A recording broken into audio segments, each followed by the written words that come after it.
Expectations. Eyes on Jesus Series Day 4. Sa araw na ito, malalaman natin kung ano ang ini-expect sa atin, kung ano ang dapat at kung anong hindi. Minsan ay pinupuno natin ang ating schedule ng mga sa tingin natin ay mga ini-expect sa atin. Minsan ay natural lang na maging busy. Saan nga ba tayo paparoon kung hindi natin sinusunod ang responsibilities natin? Kung tayo ay estudyante, may trabaho, or may bahay, o kung ano pa man. Samahan mo ako manalangin. Lord, maraming salamat po, Panginoon, sa araw na ito, na sa aming ika-4 na araw, matututunan namin, Panginoon, kung ano yung mga ini-expect sa amin, kung ano ang dapat, kung ano ang will mo, Panginoon. Lord, set our eyes on you, O God. Lord, maraming salamat po. In Jesus' name we pray. Amen. Sa ibang bagay, ang pagiging busy natin ay dahil sa expectations. Ito ay delikado. Bakit? Tulad sa mga bagay na ang mga values natin ay nakakabuo ng pagiging abala, ang mga expectations ng ibang tao sa atin ay pwede magdulot sa atin ng punong schedule. Magre-resulta ito ng burnout. Pwede din natin i-expect minsan na alokin tayo maging involved sa mga activities sa church. So we stretched ourselves ng konti pa para ma-meet ang expectation na yun. Minsan naman may mga expectation sa atin na mag-excel sa school o kaya sa trabaho. Kaya nagdodoble kayod tayo para magampanan lang ang mga expectations sa atin ng ibang tao. At hindi ito sa totoong naisin ng puso mo. Ito pa. Madalas, mapuno ang schedule natin dahil sa mga expectations ng ibang tao, pero ini-ignore natin ang ini-expect ng Diyos sa atin. Ang schedule natin ang magpapatunay nun. Ang expectation ng Diyos sa buhay natin ay hindi burden. Sa halip, tayo lamang ang makikinabang kung susundin natin to. Ano nga ba ini-expect ng Diyos sa atin? Paano ito pumapasok sa schedule natin? Si Paul ay nagsulat ng maraming letters na sinasabi niyang ang Diyos ay tinawag kayo na magkaroon ng external mindset. Tinawag tayo na gawin ang goal na sinet sa atin. At mamuhay ayon sa gospel at ipahayag ang salita ng Diyos.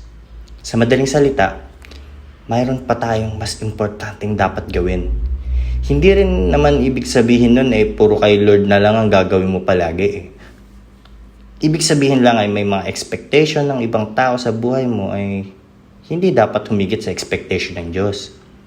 At madalas nito, ang ating pagiging abala nagre-reflect kung saan ang priority natin. Kung ang business mo ay hindi naman doon sa naisin ng puso mo, panahon na para may gawin tayo para rito. Basahin natin ang mga salita. Ayon sa Acts of the Apostles 20, verse 24. But my life is worth nothing to me unless I use it for the finishing the work assigned by the Lord Jesus.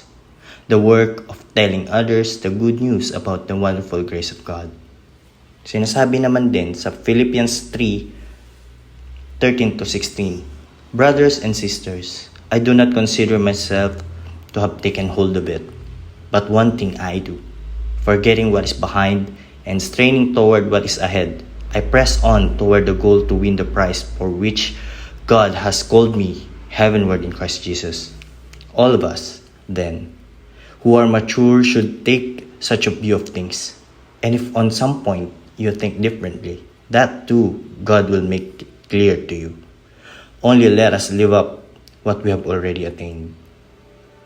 Tayo ay manalangin. Lord, maraming salamat po sa araw na ito, Panginoon, na kung ano ang mga expectation sa amin ay naging klaro na, Panginoon.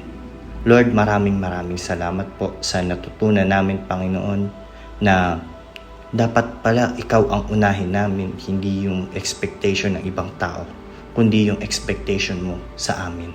Lord, hawakan mo po ang aming kamay, ang aming puso, Panginoon, na gawin namin na unahin ka, Panginoon, higit sa lahat. Lord, maraming salamat po sa pagkamulat, Panginoon. Lord, tinataas namin ang inyong salita, Panginoon, ang aming puso, Panginoon. Lord, maraming salamat po. In Jesus' name we pray. Amen. Isang araw na lang ay matatapos na ang ating Devo series. Kaya salamat sa pagsama. Kaya dito sa Hayo Tayo, kasama mo kami kapatid. Sa yung lakarin sa araw-araw na pakipagrelasyon sa Panginoong Hesus. Sa social media tulad ng Facebook, TikTok at YouTube. Ilalagay rin natin ang ating mga Devo para sa ating mga kapatid na nais makapakinig ng kanyang salita. Meron din tayong app para sa mas tahimik, mas personal at tunay na ginawa para magsama-sama at magtipon ng anak ng Diyos. Iscan ang QR or tap ang link para mag-sign up at makikita mo na ang ating komunidad. Salamat sa iyong oras sa pagbabasa, sa pakikinig.